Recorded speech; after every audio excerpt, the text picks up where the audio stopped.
നമസ്കാരം, ഞാൻ മനോജ് നെടിയാക്കൽ. ഇന്നത്തെ റബ്ബർ വാർത്തയിലേക്ക് എല്ലാവർക്കും സ്വാഗതം.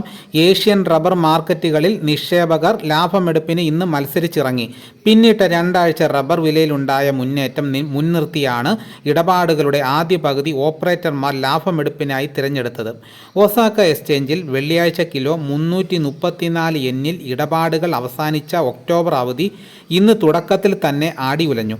ഫണ്ടുകളിൽ നിന്നുള്ള വിൽപ്പനയ്ക്കിടയിൽ റബ്ബർ വില കിലോ 323 യെന്നിലേക്ക് ഇടിഞ്ഞു. ഇതിൻ്റെ പ്രതിഫലമെന്നോണം ചൈനീസ് മാർക്കറ്റായ ഷാങ്ഹായിലും സിംഗപ്പൂർ എക്സ്ചേഞ്ചിലും റബ്ബറിന് തിരിച്ചടി നേരിട്ടു. ഷീറ്റ് ലഭ്യത കുറഞ്ഞ കാലഘട്ടത്തിലെ ഈ സാങ്കേതിക തിരുത്തൽ വിപണിക്ക് കരുത്ത് സമ്മാനിക്കും. തായ് മാർക്കറ്റായ ബാങ്കോക്കിൽ ഇന്നുണ്ടായ അനിഷ്ട സംഭവങ്ങളെ തുടർന്ന് ഇടപാടുകൾ നിർത്തിവെച്ചതിനാൽ റബ്ബർ വില ലഭ്യമല്ല. കനത്ത മഴ ഏതാനും ദിവസങ്ങൾ തുടരുമെന്ന് തായ് കാലാവസ്ഥാ വിഭാഗത്തിൻ്റെ മുന്നറിയിപ്പ് കണക്കിലെടുത്താൽ ടാപ്പിംഗ് രംഗത്തെ പ്രതിസന്ധി വിട്ടുമാറാൻ കാലതാമസം നേരിടാം.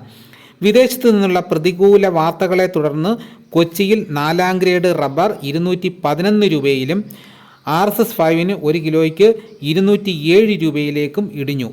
ചരക്ക് ക്ഷാമമായതോടെ ഇറക്കുമതി ആവശ്യം ശക്തമായി. ഇപ്പോഴും മാസം 30,000 മുതൽ 40,000 ടൺ ഷീറ്റ് ഇറക്കുമതിയുണ്ട്. കോമ്പൗണ്ട് റബ്ബർ 20,000 ടൺ എത്തുന്നു.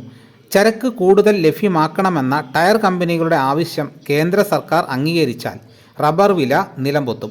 വൻകിട വ്യവസായികൾ ആഗ്രഹിക്കുന്നതും ഇതാണ്. രാജ്യാന്തര വില: ചൈന 176, ടോക്കിയോ 184, ബാങ്കോക്ക് 195. ഇതോടുകൂടി വീഡിയോ ഇവിടെ പൂർണ്ണമാകുന്നു. എല്ലാവരും ഒന്ന് ലൈക്ക് ചെയ്ത് സപ്പോർട്ട് ചെയ്യണം. ഇതേപോലെയുള്ള വീഡിയോസ് നോട്ടിഫിക്കേഷനായി കിട്ടാൻ ചാനൽ സബ്സ്ക്രൈബ് ചെയ്യാത്തവർ ചാനൽ സബ്സ്ക്രൈബ് ചെയ്ത് വെക്കുക. മറ്റൊരു വീഡിയോയുമായിട്ട് ഉടനെ എത്താം. എല്ലാവർക്കും എൻ്റെ നന്ദി.